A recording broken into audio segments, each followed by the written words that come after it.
ಪಶ್ಚಿಮ ಬಂಗಾಳದಲ್ಲಿ ಬಿಜೆಪಿಗೆ ಪ್ರಚಂಡ ಜಯ ಸಿಕ್ಕಿದೆ. 207 ಕ್ಷೇತ್ರಗಳಲ್ಲಿ ಗೆದ್ದು ಬೀಗಿದೆ ಕಮಲ ಪಡೆ. ಟಿಎಂಸಿಯ 15 ವರ್ಷಗಳ ಆಡಳಿತವನ್ನ ಅಂತ್ಯಗೊಳಿಸಿದೆ. ಸ್ವತಃ ಮಮತಾ ಬ್ಯಾನರ್ಜಿಗೆ ಮುಖಭಂಗ ಆಗಿದೆ.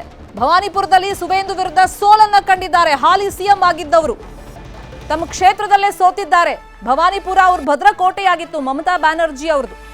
ಸುವೇಂದು ಅಧಿಕಾರಿ ಅಲ್ಲಿಗೆ ಬರ್ತಾರೆ, ಮಮತಾಗೆ ಭಾರಿ ಮುಖಭಂಗವನ್ನ ಮಾಡಿದ್ದಾರೆ. ಮೊದಲ ಬಾರಿಗೆ ಬಂಗಾಳದಲ್ಲಿ ಕಮಲ ಹರಡಿದೆ.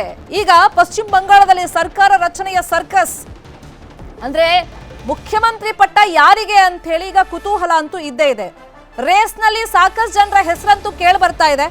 ಪ್ರತಿ ಬಾರಿ ಬಿಜೆಪಿ ಎಕ್ಸ್ಪೆರಿಮೆಂಟ್ಗೆ ಇತ್ತೀಚಿನ ವರ್ಷಗಳಲ್ಲಿ ಹೆಸರುವಾಸಿ ಆಗಿರೋದ್ರಿಂದ ಸೊ ಇಲ್ಲೂ ಅಚ್ಚರಿಯ ಅಭ್ಯರ್ಥಿಯನ್ನ ಘೋಷಣೆ ಮಾಡುವಂತ ಚಾನ್ಸಸ್ ಇದೆಯಾ? ಸದ್ಯಕ್ಕೆ ರೇಸ್ನಲ್ಲಿ ಸುವೇಂದು ಅಧಿಕಾರಿ ಹೆಸರು ಕೇಳಿ ಬರ್ತಾ ಇದೆ, ಸಮಿತ್ ಭಟ್ಟಾಚಾರ್ಯ ಹೆಸರು ಕೇಳಿ ಬರ್ತಾ ಇದೆ, ದಿಲೀಪ್ ಘೋಷ್ ಹೆಸರು ಕೇಳಿ ಬರ್ತಾ ಇದೆ, ಹಾಗೇನೆ ರೂಪಾ ಗಂಗೂಲಿ ಹೆಸರು ಕೇಳಿ ಬರ್ತಾ ಇದೆ. ಇನ್ನು ಹಲವಾರು ಹೆಸರುಗಳು ರೇಸಲ್ಲಿದೆ. ಪ್ರಮುಖವಾಗಿ ಇವರುಗಳ ಹೆಸರು ಕೇಳಿ ಬರ್ತಾ ಇದೆ. ಸಿಎಂ ಅಭ್ಯರ್ಥಿ ಆಯ್ಕೆಗೆ ಶೀಘ್ರವೇ ವೀಕ್ಷಕರನ್ನ ನೇಮಕಗೊಳಿಸಲಾಗುತ್ತೆ. 2 ದಿನಗಳಲ್ಲಿ ಶಾಸಕಾಂಗ ಪಕ್ಷದ ನಾಯಕನ ಆಯ್ಕೆ ಮಾಡಲಾಗುತ್ತೆ. ಯಾರಿಗೆ ಒಲಿಯುತ್ತೆ ಮುಖ್ಯಮಂತ್ರಿ ಪಟ್ಟ ಅನ್ನೋದು ಈಗಿರುವಂತ ಕುತೂಹಲ.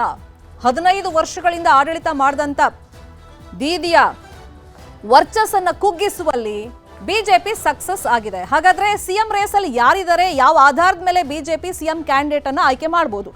ಈ ಬಗ್ಗೆ ಇನ್ ಡೀಟೇಲ್ ಆಗಿ ಇನ್ಫಾರ್ಮೇಶನ್ ಕೊಡ್ತಾ ಹೋಗೋದಕ್ಕೆ ಒನ್ಸ್ ಅಗೇನ್ ಲೈವ್ ನಲ್ಲಿ ಕನೆಕ್ಟ್ ಆಗಿದ್ದಾರೆ ನನ್ನ ಕಲೀಗ್ ಪೃಥ್ವಿರಾಜ್ ಹಾರನಹಳ್ಳಿ. ಪೃಥ್ವಿರಾಜ್, ಈಗ ಅಭೂತಪೂರ್ವ ಗೆಲುವು ಅಂದ್ಕೊಂಡಿದ್ದನ್ನ ಪಶ್ಚಿಮ ಬಂಗಾಳದಲ್ಲಿ ಬಿಜೆಪಿ ಸಾಧಿಸಿ ತೋರಿಸಿದೆ. ಈಗ ಸರ್ಕಾರ ರಚನೆ ಸರ್ಕಸ್ ಈಸಿ, ಅದೇನ್ ಪ್ರಾಬ್ಲಮ್ ಇಲ್ಲ. ಬಟ್ ಸಿಎಂ ಪಟ್ಟ ಯಾರಿಗೆ ಅನ್ನೋದು ಸದ್ಯಕ್ಕಿರುವಂತ ಕುತೂಹಲ. ಹಂಗಾಗಿ ರೇಸ್ ಅಲ್ಲಿ ತುಂಬಾ ಜನ ಇದ್ದಾರೆ. ಸೊ ಇವ್ರನ್ನ ಬಿಟ್ಟು ಅಚ್ಚರಿಯ ಅಭ್ಯರ್ಥಿನೂ ಆಯ್ಕೆ ಮಾಡುವಂತ ಚಾನ್ಸಸ್. ಸೊ ಶರ್ಮಿತಾ, ಇಲ್ಲಿ ಪ್ರಮುಖವಾಗಿ ನಾವು ನೋಡೋದಾದ್ರೆ ಮೊದಲ ಬಾರಿಗೆ ಬಿಜೆಪಿಯಲ್ಲಿ ಅಧಿಕಾರಕ್ಕೆ ಏರ್ತಾ ಇರುವಂಥದ್ದು ಇತಿಹಾಸ ನಿರ್ಮಾಣ ಆಗಿದೆ. ಯಾಕೆಂದ್ರೆ ಇಷ್ಟು ವರ್ಷಗಳ ಕಾಲ ಆಲ್ಮೋಸ್ಟ್ ಎಡಕ್ಕೆ ವಾಲಿದ್ದಂತಹ ಬಂಗಾಳ ಮೊದಲ ಬಾರಿಗೆ ಬಲಕ್ಕೆ ವಾಲಿರುವಂಥ ಹಿನ್ನೆಲೆಯಲ್ಲಿ ಅಲ್ಲಿ ಮೊದಲ ಮುಖ್ಯಮಂತ್ರಿ ಯಾರಾಗ್ತಾರೆ ಅನ್ನುವಂಥ ಕುತೂಹಲ ಇದೆ. ಅದರ ಜೊತೆಗೆ ನಿರೀಕ್ಷೆಗಳು ಕೂಡ ದೊಡ್ಡ ಮಟ್ಟದಲ್ಲಿರುವಂಥದ್ದು. ಯಾಕೆಂದ್ರೆ ಬಿಗ್ ಮ್ಯಾಂಡೇಟ್ ಕೊಟ್ಟಿದೆ ಪಶ್ಚಿಮ ಬಂಗಾಳದ ಜನ, ಬಿಗ್ ಮ್ಯಾಂಡೇಟ್ ಅನ್ನ ಕೊಟ್ಟಿರುವಂಥದ್ದು. ಆಲ್ಮೋಸ್ಟ್ ಯಾರೇ ಅಲ್ಲಿ ಅಧಿಕಾರಕ್ಕೆ ಬಂದರೂ ಕೂಡ ಮಿನಿಮಮ್ ಅಂದ್ರೂ 15 ವರ್ಷಗಳ ಕಾಲ ಅವರಿಗೆ ಅಧಿಕಾರವನ್ನ ಕೊಟ್ಟಿರುವಂಥ ಇತಿಹಾಸನೇ ಪಶ್ಚಿಮ ಬಂಗಾಳದಲ್ಲಿ ಇರುವಂಥದ್ದು. ಈ ಮುಂಚೆ ಕಾಂಗ್ರೆಸ್ 15 ವರ್ಷಗಳ ಕಾಲ ಅಲ್ಲಿ ಅಧಿಕಾರದಲ್ಲಿದ್ರು. ಹಾಗೆ CPI ಅವರು 35 ವರ್ಷಗಳ ಕಾಲ ಅಧಿಕಾರದಲ್ಲಿದ್ರು. ತದನಂತರ 2011ರಿಂದ ಮಮತಾ ಬ್ಯಾನರ್ಜಿ ಅವರು 15 ವರ್ಷಗಳ ಕಾಲ ಅಧಿಕಾರದಲ್ಲಿದ್ರು. ಅವ್ರು ಯಾರಿಗೆ ಅಧಿಕಾರ ಕೊಟ್ಟರು ಕೂಡ 200ಕ್ಕೂ ಹೆಚ್ಚು ಸ್ಥಾನಗಳನ್ನೇ ಕೊಟ್ಟಿರುವಂಥದ್ದು. ಈಗ ಬಿಜೆಪಿ ಕೂಡ ಅಷ್ಟೇ ನಿರೀಕ್ಷೆನೂ ಕೂಡ ಮಾಡಿರಲಿಲ್ಲ. ಅವರು ಒಂದು 170, 180 ಈ ರೀತಿಯಾದಂಥ ಲೆಕ್ಕಾಚಾರದಲ್ಲಿದ್ರು. ಆದರೆ 207 ಸ್ಥಾನಗಳನ್ನ ಕೊಟ್ಟಿರುವಂಥದ್ದು ವೆಸ್ಟ್ ಬೆಂಗಾಲ್ ಜನತೆ. ಸೊ ಹೀಗಾಗಿ ಈ ಬಾರಿ ಮುಖ್ಯಮಂತ್ರಿ ಯಾರಾಗ್ತಾರೆ ಅನ್ನುವಂಥ ಕುತೂಹಲ ಇದೆ. 5 ಜನರ ಹೆಸರುಗಳು ಕೇಳಿ ಬರ್ತಾ ಇರುವಂಥದ್ದು.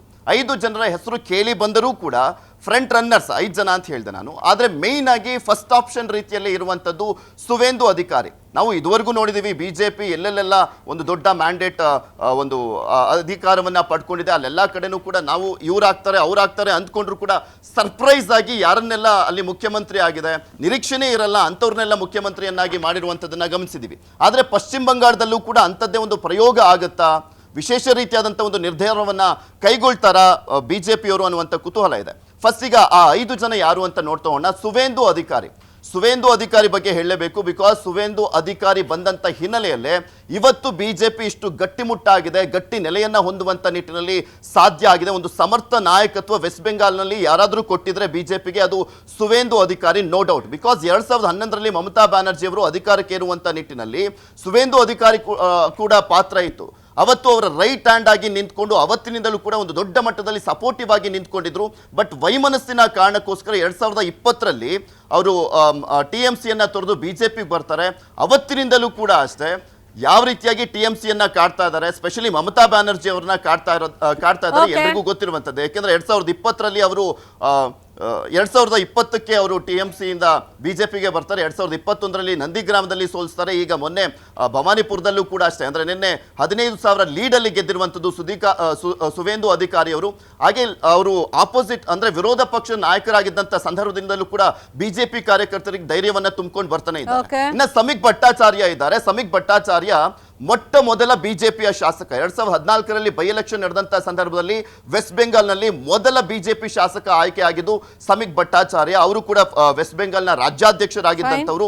ಅವರ ಹೆಸರು ಕೂಡ ಪ್ರಮುಖವಾಗಿ ಕೇಳಿ ಬರ್ತಾ ಇದೆ. ಹಾಗೆ ದಿಲೀಪ್ ಘೋಷ್ ಅವರ ಹೆಸರು ಕೂಡ ಕೇಳಿ ಬರ್ತಾ ಇದೆ. ಅವರು 3 ಜನ 2016ರಲ್ಲಿ ಶಾಸಕರು ಆಯ್ಕೆ ಆಗಿದಾರಲ್ಲ, ಪ್ರಮುಖವಾಗಿ ಇವರ ಫೇಸ್ ಇಂದಲೇ ಅಲ್ಲಿ 3 ಜನ ಆಯ್ಕೆ ಆಗಿದ್ದು ಅನ್ನುವಂಥ ಮಾತುಗಳಿದೆ. ಹಾಗೆ ಇವರ ನೇತೃತ್ವದಲ್ಲೇ ರಾಜ್ಯಾಧ್ಯಕ್ಷ ಆಗಿದ್ದಂಥ ಸಂದರ್ಭದಲ್ಲಿ ಇವರ ನೇತೃತ್ವದಲ್ಲೇ 2019ರ ಎಲೆಕ್ಷನ್ ಸಂದರ್ಭದಲ್ಲಿ 42 ಸೀಟುಗಳ ಪೈಕಿ ಲೋಕಸಭೆಯಲ್ಲಿ ತುಂಬಾ ಜನರ ಹೆಸರಿದೆ. ಬಟ್ ಬಿಜೆಪಿ ಇಲ್ಲಿ ಯಾರನ್ನ ಆಯ್ಕೆ ಮಾಡುತ್ತೆ ಅನ್ನೋದನ್ನ ಕಾದ್ ನೋಡೋಣ, ಅಪ್ಡೇಟ್ ಮಾಡೋಣ ವೀಕ್ಷಣೆಗೆ. ಥ್ಯಾಂಕ್ ಯು ಪೃಥ್ವಿ, ಕ್ಷಣದ ಮಾಹಿತಿಯನ್ನು ಕೊಟ್ಟಿದ್ದಕ್ಕೆ.